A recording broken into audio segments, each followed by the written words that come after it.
January 14th, 1943, Solomon Islands, 0437 hours. The sky above Guadalcanal hung heavy with tropical darkness, that particular quality of black that exists only over Pacific waters before dawn. Lieutenant Commander Yamada Kenji stood on the bridge of the destroyer Takanami, watching the horizon where sea met sky in an indistinguishable line of void. The air tasted of salt and diesel fuel. Somewhere in that darkness, 7 transport ships carrying 600 troops and vital supplies moved in careful formation, their engines throttled low, their wakes barely disturbing the phosphorescent plankton that glowed like scattered stars beneath the surface. This was the Tokyo Express, the rat run as the Americans called it with their crude humor. And it had worked with almost mechanical precision for 17 months. Fast destroyers and cruisers racing down the slot under cover of darkness, delivering men and materiel to the besieged garrisons, then racing back before American aircraft could catch them in daylight. Yamada had made this run 32 times. He knew every coral reef, every current, every treacherous passage between the islands. He had watched American ships burn on these waters. He had seen their sailors thrashing in oil-slicked seas, calling out in that harsh, graceless language, and he had come to understand this war not as the swift, decisive campaign promised in Tokyo, but as something far more grinding, far more costly than any staff officer had dared imagine. Yet tonight felt different. Tonight the darkness seemed less like protection and more like a shroud. The Americans had been talking about radar for months. Japanese intelligence officers had recovered technical manuals from downed aircraft, examined the strange antenna arrays that sprouted from American ships like mechanical growths. In the officers' quarters there had been laughter, bitter, defensive laughter at these supposed miracle devices. Radio waves bouncing off ships in the darkness? It seemed like something from a Verne novel, the kind of fantasy that appealed to American obsession with machinery and gadgets. The Imperial Japanese Navy had ruled these waters through superior night-fighting tactics, through rigorous training in low-light combat, through the superb optics of Japanese binoculars, and the almost supernatural ability of Japanese lookouts to detect the faintest shadow against a dark sea. Technology, the senior commanders insisted, was no substitute for warrior spirit, for satiation, for the cultivation of the human senses to their utmost limit. Let the Americans hide behind their machines. Japanese sailors had been trained to see in darkness like hunting cats, to hear the distant rumble of engines across 10 miles of open water, to smell the peculiar odor of American ships, that combination of different fuel, different paint, different food that created a distinct signature on the night air. This was the supremacy forged through discipline and ancestral skill. Radar was the crutch of men who had forgotten how to truly fight. But Yamada had noticed something in recent weeks. American PT boats appearing from seemingly impossible angles, as if they possessed foreknowledge of Japanese positions. American destroyers opening fire with their first salvos landing impossibly close, as if they had been tracking their targets long before visual contact. Convoys that should have passed undetected finding themselves suddenly illuminated by star shells, caught in the convergence of multiple attack vectors. These were not the actions of blind men groping in darkness. These were the movements of hunters who could see their prey long before being seen themselves. Yamada had mentioned this to his captain, who had dismissed it with a wave of his hand. American luck, he said, random chance favoring the enemy in the chaotic mathematics of night combat. The Americans were firing more shells, sending out more aircraft, throwing more ships into the grinder. Of course, they would occasionally stumble upon success through sheer volume. But Yamada had been at sea for 20 years. He understood the difference between chance and pattern, and what he was witnessing had the structure of pattern. The radar question represented something deeper than mere technology. It reflected a fundamental divergence in military philosophy, in cultural approach to warfare, in the very conception of what constituted fighting skill. The Imperial Japanese Navy had been built on the twin pillars of intense human training and decisive close-quarters combat, the Bushido tradition translated into naval doctrine. Officers spent years cultivating night vision, learning to distinguish ship silhouettes at impossible distances, practicing the split-second recognition that could mean the difference between firing torpedoes at a cruiser or wasting them on a destroyer. Enlisted men drilled endlessly in damage control, in rapid-fire gunnery, in the kind of combat that happened within visual range where courage and discipline mattered more than electronics. The long lance torpedo, oxygen-fueled, wakeless, with a range that exceeded anything in the American arsenal, embodied this philosophy. It was a weapon for skilled warriors who could position themselves perfectly, calculate the enemy's course with geometric precision, and unleash a killing blow before the target even knew death was approaching. This was fighting with honor, with craft, with the accumulated wisdom of a warrior culture stretching back centuries. The Americans fought differently. They fought with machines, with industrial capacity, with a kind of overwhelming material excess that Japanese officers found both impressive and slightly obscene. Where Japanese doctrine emphasized quality, superior training, superior tactics, superior spirit, American doctrine seemed to emphasize quantity. More ships than were needed. More aircraft than could be properly maintained. More shells fired in a single engagement than a Japanese destroyer carried for an entire month. It was profligate, wasteful, almost childish in its assumption that problems could be solved simply by throwing resources at them. Yet increasingly that approach was working. Japanese pilots who had once commanded the skies now flew ancient aircraft held together with wire and prayer. Facing American fighters that seemed to arrive in endless waves, each one newer, faster, better armed than the last, Japanese destroyers conserving their torpedoes for decisive moments found themselves under bombardment from American ships that fired as if ammunition cost nothing, as if the factories back home could replace any expenditure without effort. And now radar, this invisible, intangible technology that promised to eliminate the last advantage Japanese forces possessed, the mastery of darkness itself. Yamada lifted his binoculars, scanning the horizon with the practiced efficiency of a man who had spent half his life at sea. Nothing. Empty darkness. The normal absence of anything to see. Yet somewhere in that darkness he felt certain. American ships were watching, not with eyes, not with the organic, honorable tools of human perception, but with radio waves, with cathode ray tubes, with the cold electronic vision that saw through darkness as easily as daylight. It was unsettling in a way that combat was not. Combat you could understand, ships fighting ships, men fighting men, courage against courage. But this was different. This was being observed by something that couldn't be fought, couldn't be intimidated, couldn't be defeated through superior spirit. You could be the bravest man in the fleet and it wouldn't matter. You could have eyes like an eagle and it wouldn't help.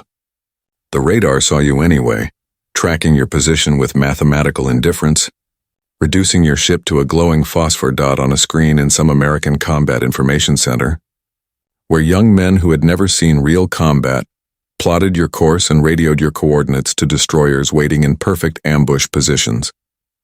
The transformation had been gradual, almost imperceptible at first. In 1942, Japanese naval forces had dominated night surface actions. At Savo Island, Japanese cruisers had annihilated an American-Australian force, sinking 4 cruisers in less than an hour through superior night fighting tactics. At Tasafaranga, a Japanese destroyer squadron had torpedoed 4 American cruisers, sinking 1 and crippling 3, while losing only a single destroyer to the overwhelming American numerical advantage. These victories had confirmed everything Japanese doctrine promised, that intensive training and warrior spirit could overcome industrial superiority, that quality would always defeat quantity, that the Americans with their machines and their democracy and their soft, undisciplined culture could not match the focused lethality of the Imperial Navy. Japanese sailors had returned from these battles with stories of American confusion, of American ships firing wildly in all directions, of American captains paralyzed by the chaos of night combat, while Japanese forces moved with the coordinated precision of a sword stroke. It seemed for a brief moment that the war might still be won through superior fighting skill. But by early 1943, something had changed. American ships no longer floundered in darkness. They no longer fired blindly or maneuvered uncertainly. Instead, they moved with an eerie confidence, turning to face threats before visual contact, concentrating fire with deadly accuracy on the largest targets, evading torpedoes with movements that suggested foreknowledge of their approach.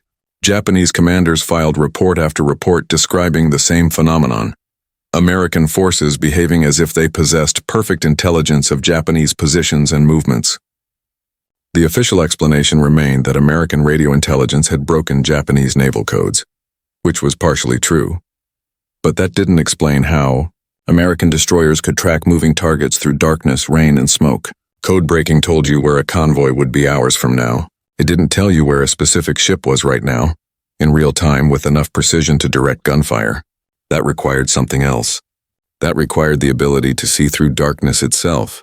The SG surface search radar, mounted on American destroyers in increasingly large numbers throughout 1942 and 1943, represented a revolution as profound as the introduction of the steam engine or the rifled cannon.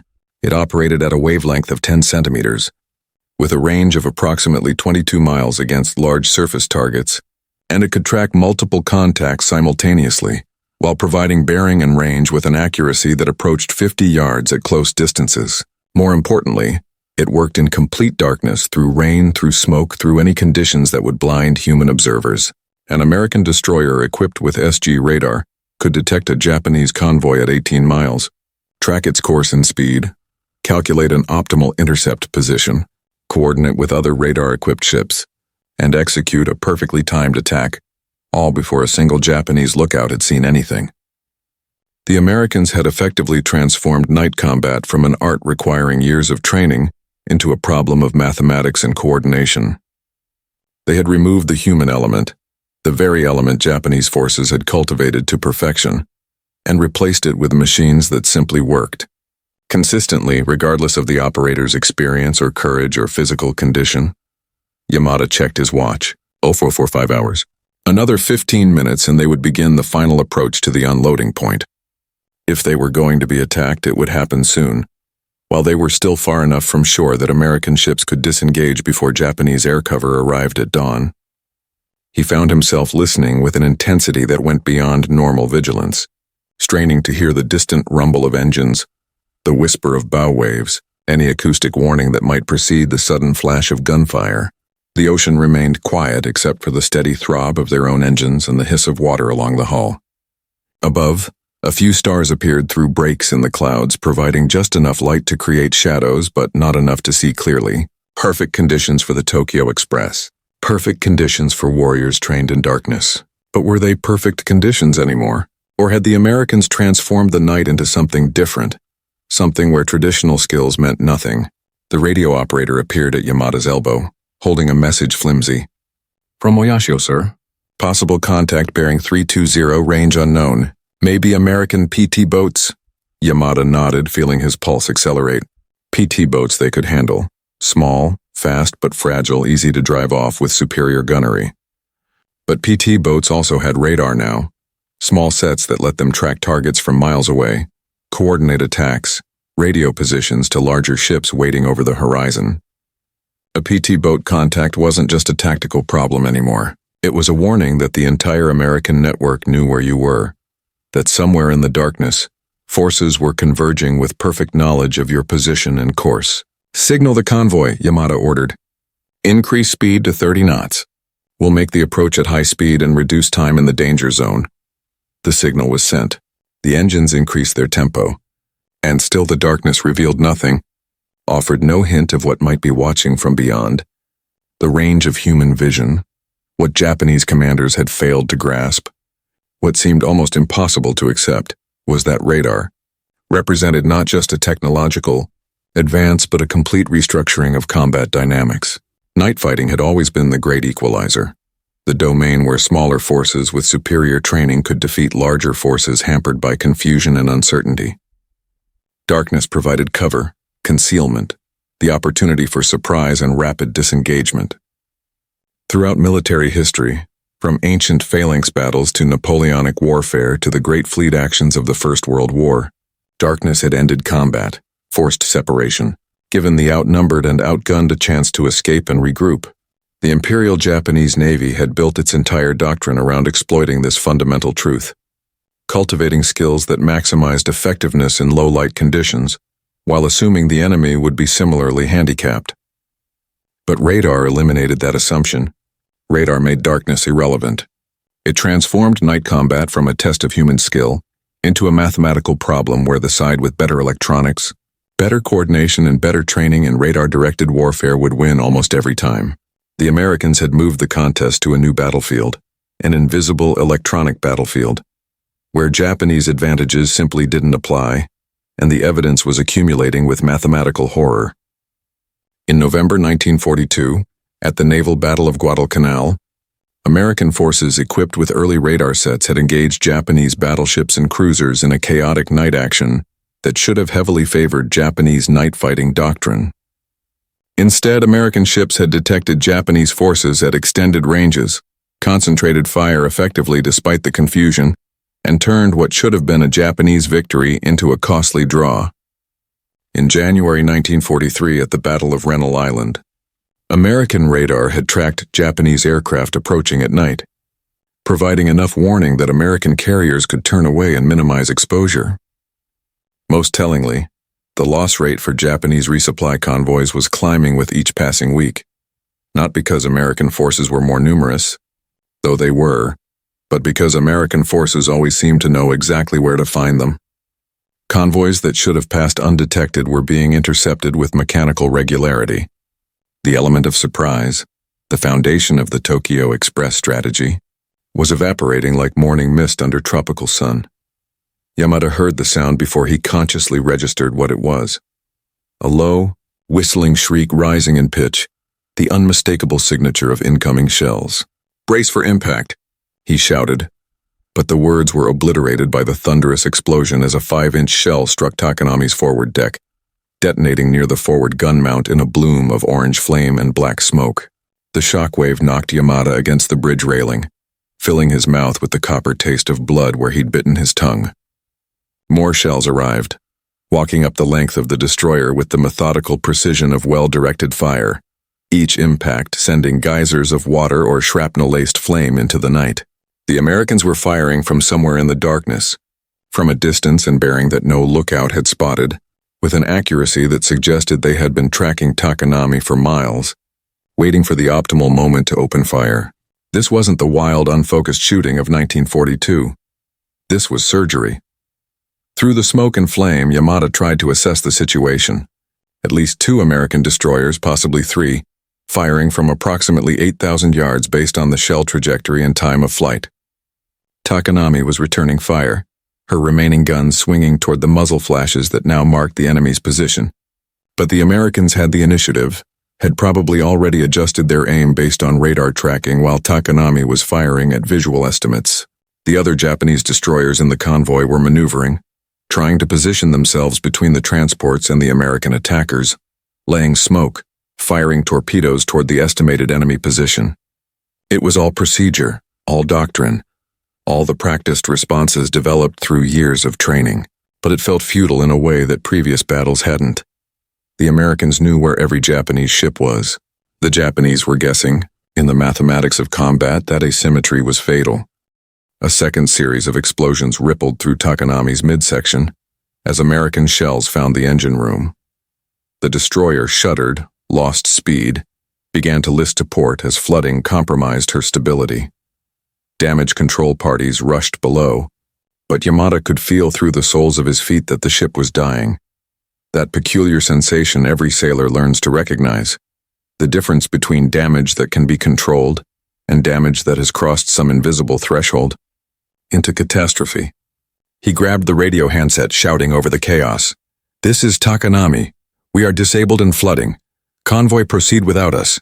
Repeat, convoy proceed without us." The radio crackled acknowledgement, and through the smoke, Yamada could see the dark shapes of the transport ships turning away, increasing speed, trying to escape the ambush zone while American shells continued to fall around them with terrible accuracy. 2 months ago, this same convoy had made the run without incident. 2 months ago, the darkness had protected them. Now the darkness was just another condition the American machines could see through, as irrelevant as fog or distance or the limits of human vision. The psychology of this transformation, the emotional and doctrinal whiplash experienced by Japanese commanders and sailors, cannot be overstated. These were men who had trained for decades in night combat techniques, who had won stunning victories through superior tactics and warrior discipline, who had been taught to view technological reliance as a form of weakness, a substitute for true fighting skill, to discover that all that training, all that discipline, all that carefully cultivated expertise had been rendered obsolete by machines was more than a tactical setback. It was an existential crisis. It challenged fundamental assumptions about Warfare, about the value of human skill, about the superiority of Japanese military culture. If machines could replace training, if electronics could defeat spirit, if American industrial capacity could simply manufacture away Japanese advantages through technological innovation, then what did it mean to be a warrior? What did honor matter when a radar operator who had never fired a gun in combat could track and destroy a destroyer commander with 30 years of experience? The questions haunted officers' quarters throughout the combined fleet, discussed in hushed conversations that skirted dangerously close to defeatism. Some tried to convince themselves that radar was just another weapon, that tactics could be developed to counter it, that superior Japanese fighting spirit would eventually find a way to overcome this temporary American advantage.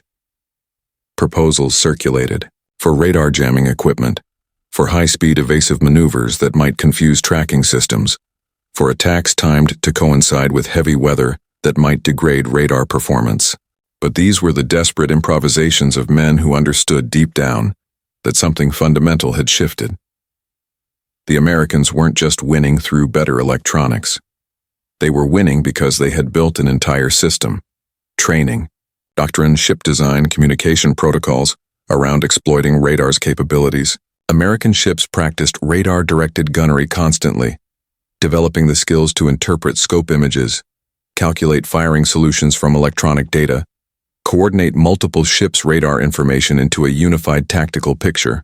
American destroyers were designed with combat information centers where radar data could be analyzed and tactical decisions made in coordinated calm rather than the chaos of bridge command under fire. Even American damage control was better, emphasizing watertight compartmentalization and redundant systems that let ships survive hits that would sink Japanese vessels. It wasn't just one advantage. It was a whole constellation of advantages, all working together, all rooted in an approach to warfare that emphasized systems and coordination over individual heroism. Takanami settled lower in the water, her bow lifting as flooding progressed aft, her remaining crew assembling on the listing deck with the quiet discipline of men who knew what was coming. Yamada ordered the wounded loaded onto the ship's boats, knowing even as he gave the order that most wouldn't survive the night. The American destroyers, he could see them now. Dark shapes against the slightly lighter sky were closing, their searchlights stabbing through the darkness, illuminating the dying Japanese ship with pitiless clarity. This was another change from early war engagements. In 1942, American ships had often broken off action prematurely, unwilling to risk night torpedo attacks, uncertain in the darkness. Now they closed with confidence, knowing their radar gave them complete situational awareness, knowing they could see threats long before those threats could launch. The searchlights felt like a statement. We don't need darkness anymore. We can turn night into day whenever we choose. Your advantages are gone and we want you to know it. The symbolism of radar, that invisible, intangible web of radio waves that crisscrossed the Pacific theater, tracking ships and aircraft, providing the Americans with something approaching omniscience, became, for Japanese forces, the embodiment of everything they were fighting against. It represented mechanization over humanity, material over spirit, the soulless efficiency of industrial democracy over the honor and tradition of warrior culture. Japanese propaganda had long characterized Americans as soft, decadent, obsessed with comfort and machines, lacking the discipline and spiritual strength necessary for protracted warfare. Radar seemed to confirm this characterization while simultaneously demonstrating its irrelevance. Yes, the Americans relied on machines. Yes, they fought through technology rather than personal skill. But it worked. It worked with devastating effectiveness. It worked so well that all the warrior spirit in the world couldn't compensate for the simple fact that American ships could see in the dark and Japanese ships couldn't. The philosophical implications were crushing. The suggestion that reality might matter more than spiritual strength, that the universe might favor not the most disciplined or honorable side, but simply the side with better technology. By the time Takanami slipped beneath the waves at 05:23 hours, the Battle of the Solomons had already been decided, though fighting would continue for months. The Tokyo Express would make a few more runs, but with increasing casualties and decreasing effectiveness as American radar coverage became ubiquitous. Japanese submarines would continue to operate, but with diminishing success as American destroyer escorts equipped with radar and sonar created prosecution networks that made the Pacific approaches increasingly deadly. Japanese surface forces would win one or two more night actions through exceptional tactics or American mistakes, but the overall trend was unmistakable. The Americans were learning, adapting, deploying radar in ever larger numbers, while Japanese forces continued fighting, with techniques that had been obsolete since 1943. The asymmetry wasn't just technological, it was philosophical. The Americans treated radar as the foundation of a new tactical approach, constantly refining doctrine, training operators, integrating electronic warfare into every aspect of naval operations. Japanese forces treated radar as a gadget, something to be countered or overcome through superior tactics, never quite accepting that the nature of warfare itself had fundamentally changed. Yamada survived, pulled from the water by an American destroyer whose crew treated Japanese survivors with the casual efficiency of men who had won and knew it. He spent the rest of the war in a prisoner camp in New Zealand, where he had time to reflect on what had happened, on what radar represented, on the nature of the defeat that had befallen not just his ship, but his entire service. He talked with other prisoners, officers, and enlisted men, pilots and submariners, all of them struggling to understand how victory had turned to defeat, how the great triumph of 1942 had become the grinding disaster of 1943 and beyond. Some blamed leadership, some blamed logistics, some blamed the Americans' vast industrial capacity. But Yamada believed the answer was simpler and more disturbing. They had been fighting the wrong war. They had prepared for a war of human skill and warrior spirit, a war where training and discipline and courage mattered most. The Americans had fought a war of systems and coordination and technological integration, a war where electronics and industrial capacity and the ability to adapt doctrine to new capabilities mattered most. Both sides had fought with courage. Both sides had skilled sailors and competent commanders. But only one side had understood that modern warfare was no longer about individual warriors. It was about systems, and systems required not honor or spirit, but engineering and coordination, and the kind of institutional flexibility that let you change fundamental assumptions when new technologies emerged. The radar question haunted Japanese naval thinking throughout the rest of the war. By mid-1944, Japan had developed its own radar systems, but they were heavier, less reliable, and fewer in number than American sets. More importantly, Japanese doctrine never fully integrated radar the way American doctrine did. Radar remained an auxiliary tool rather than the foundation of tactical thinking, something to consult when convenient, but not something to build entire battle plans around. This wasn't because Japanese engineers were less capable. They had developed superb electronics in other contexts, but because the institutional culture of the Imperial Japanese Navy couldn't quite accept that machines should replace human judgment. The ideal Japanese naval officer was someone who could judge distance by eye, calculate firing solutions mentally, command through force of personality, and superior intuition. The ideal American naval officer was someone who could read a radar scope, coordinate electronic information with other ships, manage the flow of data through a combat information center. These were fundamentally different conceptions of what leadership meant, what fighting meant, what winning meant, and in the context of mid-20th century warfare, one conception was simply more effective than the other. The transformation wasn't instant. There were still moments when Japanese tactics succeeded, when American overconfidence or mechanical failure or simple bad luck gave traditional approaches an advantage. At the Battle of Empress Augusta Bay in November 1943, Japanese forces achieved several torpedo hits despite American radar superiority, demonstrating that electronics couldn't completely eliminate uncertainty and chaos. But these were exceptions that proved the rule. By late 1943, American forces were winning night surface actions with a regularity that would have been unthinkable a year earlier. Japanese convoys that once ran with impunity were being intercepted and destroyed with mechanical efficiency. The statistics were brutal. Of the 122 major resupply runs attempted between August 1943 and February 1944, Japanese forces lost 68 vessels, with another 34 suffering damage severe enough to require months of repair. The Tokyo Express, that marvel of operational planning and execution that had sustained Japanese garrisons throughout the southern Pacific, had become a death sentence for the ships that attempted it.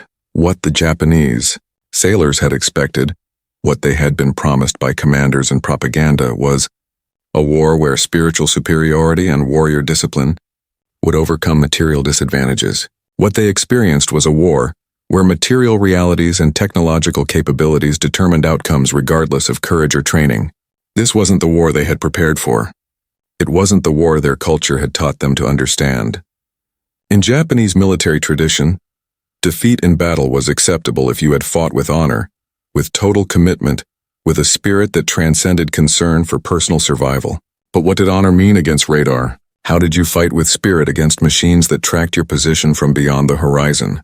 The cognitive dissonance created a kind of paralysis in Japanese tactical thinking, a recognition that traditional approaches weren't working combined with an inability to fully embrace the systematic, technological approach that might have been more effective.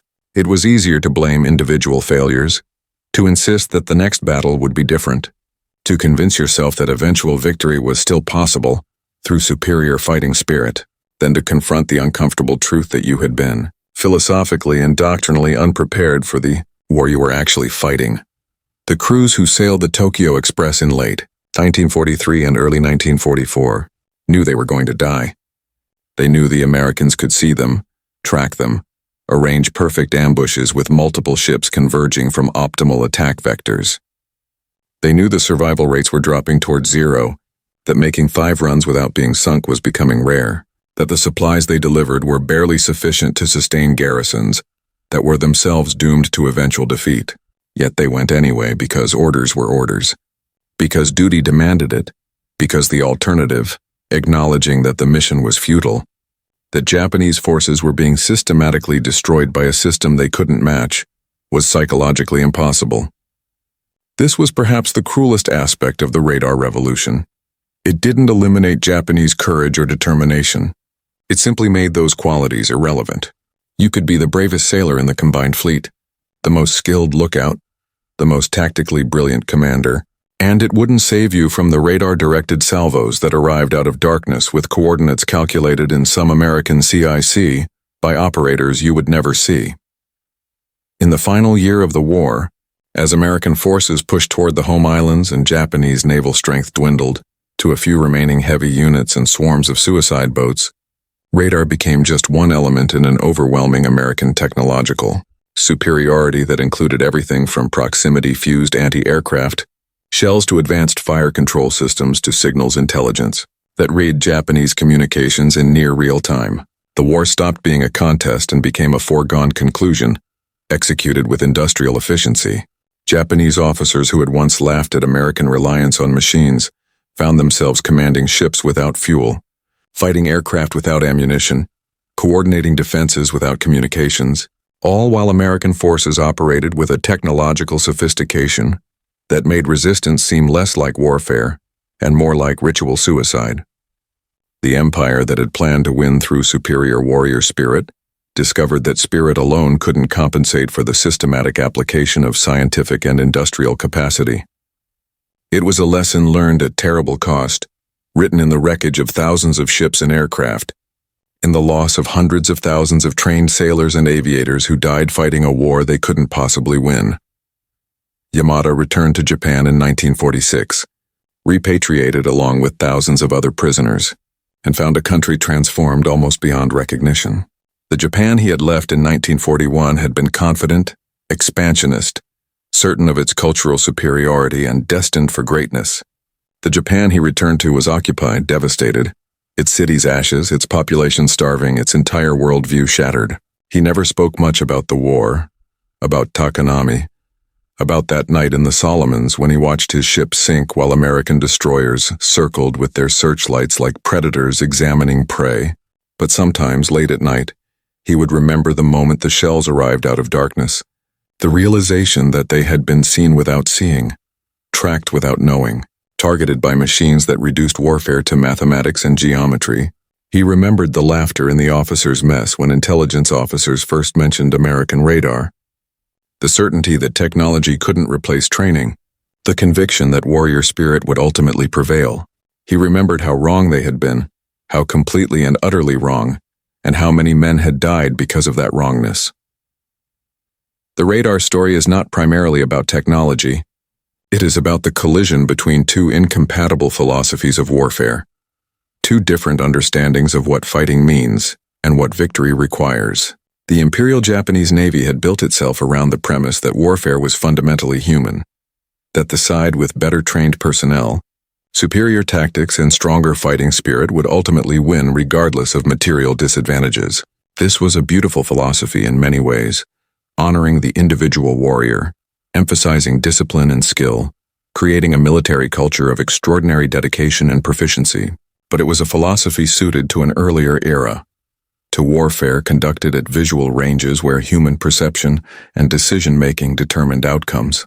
The Americans, pragmatic and unromantic, had recognized that modern warfare was becoming systematic, that sensors and communications and coordination were creating a kind of combat where centralized information and rapid data processing mattered more than individual skill. They built their doctrine around that recognition, creating networks and procedures and technologies that maximized the advantages of systematic warfare while minimizing the importance of individual heroism. Neither approach was inherently superior in some abstract moral sense. Japanese sailors were not less brave or less skilled than American sailors. Japanese ships were not necessarily worse than American ships. But in the specific context of mid-20th century warfare, the systematic approach proved devastatingly more effective than the individual approach. Radar was the visible symbol of that effectiveness. But the real advantage ran deeper, to training methods that emphasized teamwork over individual glory, to design philosophies that prioritized survivability and redundancy over maximum performance, to tactical doctrines that treated ships as nodes in a network rather than independent actors.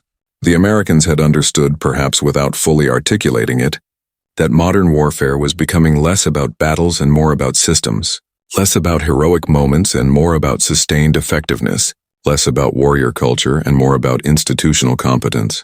This understanding gave them an advantage that no amount of Japanese courage could overcome.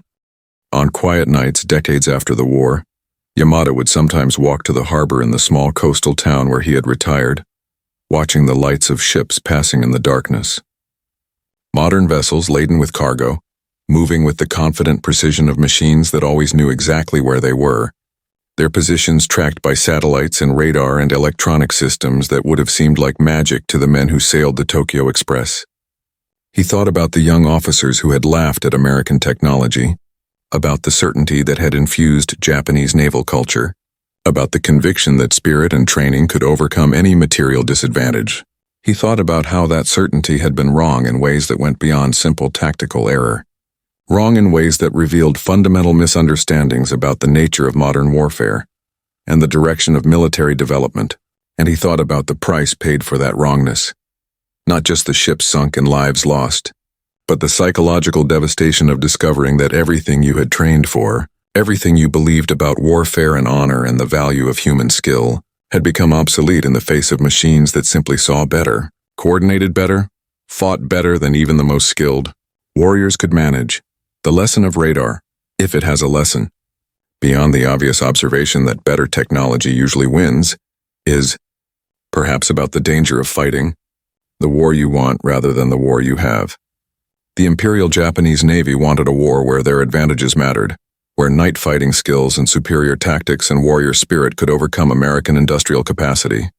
They built their doctrine, their training, their entire institutional culture around that desired war.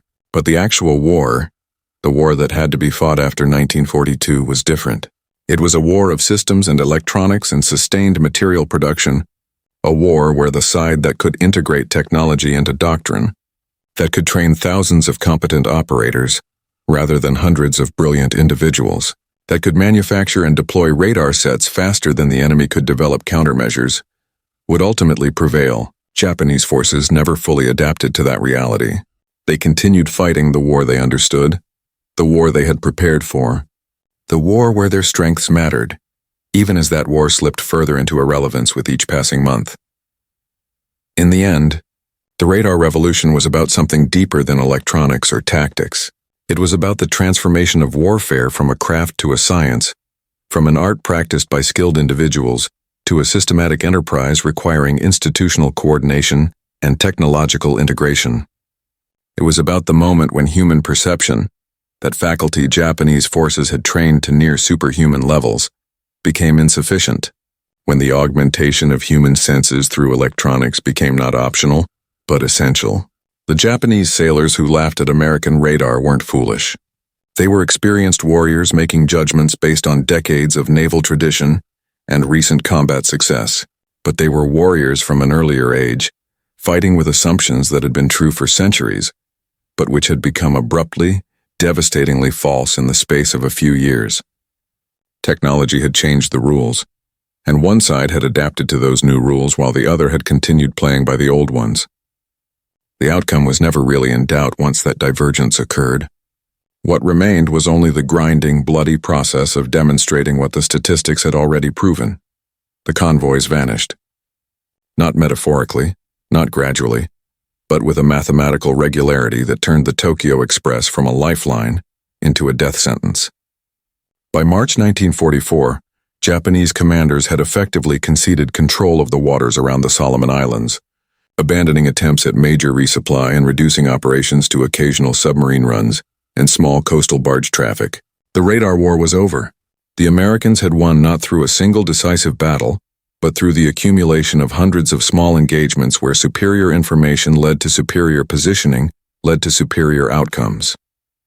They had proven that in modern warfare, the ability to see was more valuable than the ability to fight, that knowing where your enemy was mattered more than how courageously you engaged them once contact was made. It was a lesson other militaries would learn and relearn throughout the rest of the century. In Vietnam, in the Persian Gulf, in the counterinsurgency wars of the 21st century, that technological superiority in sensors and communications created advantages that tactical skill alone couldn't overcome. The Japanese sailors who died in the Solomons were the first generation to fully experience this reality. The first to discover that the war they had prepared for was not the war they would have to fight. And perhaps that is the most haunting aspect of the radar story. Not the technology itself, but the human dimension, the experience of men who had done everything right according to their training and culture, only to discover that right wasn't enough, that the rules had changed, that their skills and courage and discipline had been rendered obsolete by machines they had mocked and misunderstood. There is a tragedy in that recognition, a tragedy that transcends nationalities and politics and the question of who deserved to win. It is the tragedy of obsolescence, of watching your expertise become irrelevant, of fighting with everything you have and losing, not because you failed, but because the contest itself had moved to terrain where your strengths didn't matter. The Japanese sailors who died in those dark waters didn't lack courage. They lacked radar, and in the mathematics of modern warfare, that made all the difference.